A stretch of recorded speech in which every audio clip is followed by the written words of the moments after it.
Bonjour à tous et bienvenue sur boursicoté.com pour cette nouvelle analyse technique Forex, matières premières et Bitcoin avec une paire de devises euro-dollar qui confirme son orientation haussière. Comme je vous l'indiquais hier, on a ici une dynamique haussière avec une phase de consolidation ici qui a été assez faible par rapport à la dynamique et donc à l'amplitude d'impulsion. On est revenu ici tester la zone de point haut et on est en train de tester et de casser ici cette zone des 1.05 qui est donc une zone majeure.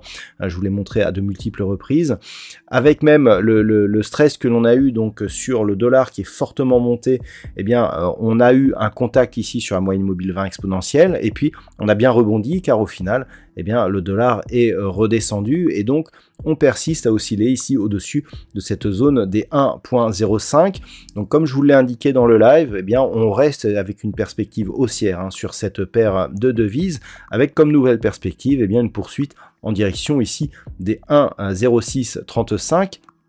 Qui plus est, doublé ici par un objectif lié à une extension de Fibonacci pris sur la phase ici de consolidation qui nous donne un objectif sur une zone assez proche puisqu'il s'agit ici des 1.0641. Donc clairement, tant que l'on reste ici au-dessus de cette zone des 1.05, niveau d'invalidation 1.0382, l'objectif se trouve désormais sur cette zone ici des 1.0635. Sur la paire de devises livre sterling contre dollar américain, nous avons une configuration similaire et peut-être même renforcée. Alors regardez ce qui s'est passé cette semaine. Donc on a validé le franchissement ici de cette zone historique et majeure des 1.20. On est venu marquer un nouveau plus haut significatif ici, on va y revenir. On est revenu tester ici cette zone des 1.20 et puis on a testé ici la zone des 1.2270. Là où on reparle ici de cette zone de point haut, c'est que si on trace ici une zone horizontale à partir de ce niveau, la phase de stress qui a été liée à la diffusion du NFP cet après-midi est venue retester cette zone. On teste aussi la moyenne mobile 20 exponentielle avant de remonter. On est en train de valider ici la rupture des 1.2270. Donc techniquement c'est très propre. On a vraiment ici une phase de hausse. On revient tester. On remonte ici, on teste la zone majeure, on revient chercher un point de retracement et on revient directement ici, encore une fois, attaquer ce niveau. Donc clairement, on est toujours sur une dynamique haussière sur cette paire de devises qui ici, elle valide ici le franchissement de cette zone des 1.2270, aura comme nouvel objectif la zone de résistance horizontale des 1.2480. Sur l'or, là aussi, nous sommes sur un mouvement très technique. Je vous ai remis la vue éclatée. Regardez ici cette impulsion. On vient chercher la zone des 1780-50. On consolide. On revient chercher. On valide une cassure ici de cette zone horizontale. On vient presque chercher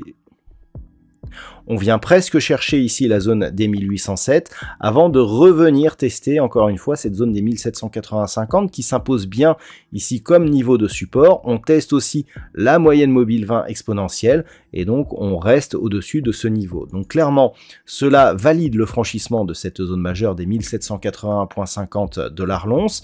On attaque ici la zone des 1807 qui d'un point de vue moyen terme nous donnerait un signal d'importance puisqu'il s'agit d'un point de retournement majeur ici que nous avions eu et qui avait amené à un retour ici sur la zone des 1620 $ l'once. Donc c'est à surveiller et c'est le point qui sera à surveiller la semaine prochaine car une ouverture, donc une cassure de cette zone des 1807 $ l'once donnerait comme objectif une prochaine zone horizontale ici à 1850 $ l'once. Sur le WTI, par contre, on a des signaux qui ne sont pas forcément convergents selon les unités de temps dans lesquelles on les regarde. Lorsque nous étions ici sur cette dynamique en 4 heures, on a bien ici observé une dynamique baissière qui évoluait sous la moyenne mobile 20 exponentielle. On est venu attaquer la zone des 75 $ le baril avant de remonter. Et là, actuellement, on est sur une dynamique haussière au-dessus de cette moyenne mobile.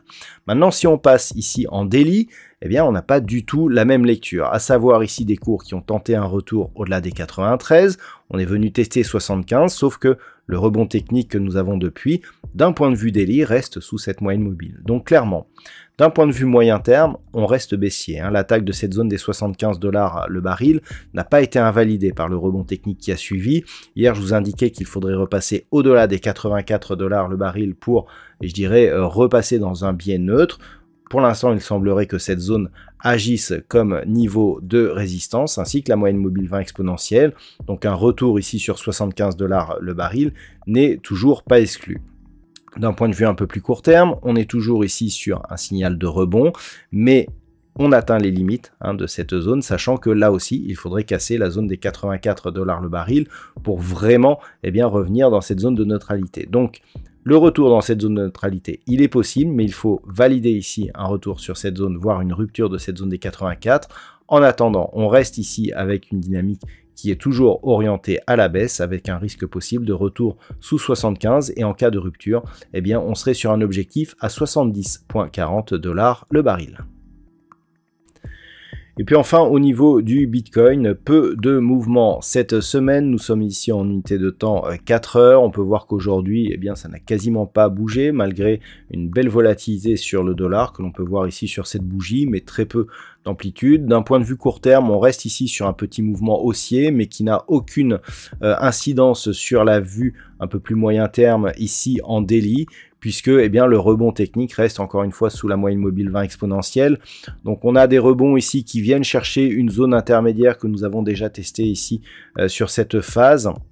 Mais pour l'instant, rien qui pourrait remettre en cause la dynamique baissière. Donc sur le Bitcoin, on a toujours des dynamiques qui sont très fortes à la baisse et très faibles à la hausse.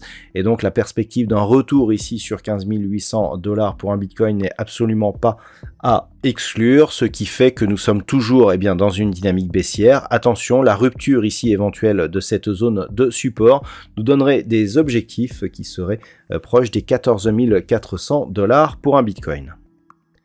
Voilà donc ce que l'on peut dire sur l'analyse technique de ces principaux actifs pour cette fin de semaine. Je vous souhaite de passer un très bon week-end.